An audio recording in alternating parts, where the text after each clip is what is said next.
ನೀವೇ ಓನ್ ಆಗಿ ಕ್ರಿಯೇಟ್ ಮಾಡ್ಬೇಕು ಎಸ್ಸೆ. ಹೇಗಂತ ಹೇಳ್ತೀನಿ, ಅದನ್ನ ಓನ್ ಆಗಿ ಕ್ರಿಯೇಟ್ ಮಾಡೋದು. ಮಾರ್ಕೆಟ್ ಅಲ್ಲಿರೋ ಬುಕ್ ನ ಅಪ್ರಾಕ್ಸ್ ಒಂದ್ 8ರಿಂದ 10 ಪೇಜ್ ಕೊಟ್ಟಿರ್ತಾನ ಅವನು. ಒಂದ್ ಎಸ್ಸೆ ಟಾಪಿಕ್ 8ರಿಂದ 10 ಪೇಜ್ ತಗೊಂಡಿರ್ತಾನೆ. ಅದನ್ನೆಲ್ಲ ನಾವು ನಮ್ದೇ ಓನ್ ನೋಟ್ಸ್ ತಯಾರಿಸೋದಲ್ಲ, ಸ್ವಂತವಾಗಿ ಎಸ್ಸೆ ತಯಾರಿಸೋದಲ್ಲ, ಸಾರಿ ಅದನ್ನೇ ನೋಡಿ ಎಸ್ಸೆ ತಯಾರಿಸೋದಲ್ಲ. ಅಲ್ಲಿ 8-10 ಪೇಜ್ ಅಂದ್ರೆ ನಮ್ಗೆ 5ರಿಂದ 6 ಪೇಜ್ ಬರೆದ್ರೆ ಸಾಕು. ಜಾಸ್ತಿನೂ ಬರಿಬೋದು, ಬಟ್ ಕಮ್ಮಿ ಬರಿಬಾರ್ದು. 5ರಿಂದ 6 ಪೇಜ್ ಬರ್ದ್ರೆ ಸಾಕು.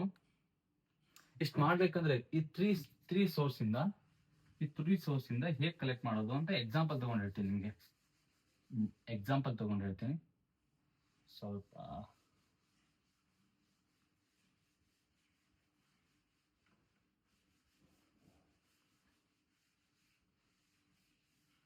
ಓಕೆ, ಫಾರ್ ಎಕ್ಸಾಂಪಲ್ ವುಮೆನ್ ಅನ್ನೋ ಟಾಪಿಕ್ ತಗೊಂಡ್ರೆ ನಾವು ವುಮೆನ್ ಎಂಪವರ್ಮೆಂಟ್ ಅಂತೇಳಿ, ವುಮೆನ್ ಎಂಪವರ್ಮೆಂಟ್ ಅಂತೇಳಿ ಒಂದು ಟಾಪಿಕ್ ತಗೊಂಡ್ರೆ, ಓಕೆ, ಈ ತರ. ಬಟ್ ಇವಾಗ ಟ್ರೆಂಡ್ ಈ ತರ ಇಲ್ಲ. ಇವಾಗ ಹೆಂಗ್ ಕೇಳ್ತಾನೆ ಅಂದ್ರೆ, ಅದನ್ನ ಆಮೇಲೆ ಹೇಳ್ತೀನಿ. ಇವಾಗ ಹೆಂಗ್ ಕೇಳಬಹುದು, ಯಾವ್ದಾವ್ದು ಹಾಟ್ ಟಾಪಿಕ್ಸ್ ಇರುತ್ತೆ ಅಂತ. ವುಮೆನ್ ಎಂಪವರ್ಮೆಂಟ್ ಅಂತ ಟಾಪಿಕ್ ತಗೊಂಡ್ರೆ ಇದರಲ್ಲಿ ನಾವು ಏನೇನ್ ಬರಿಬಹುದು? Intro, body, conclusion,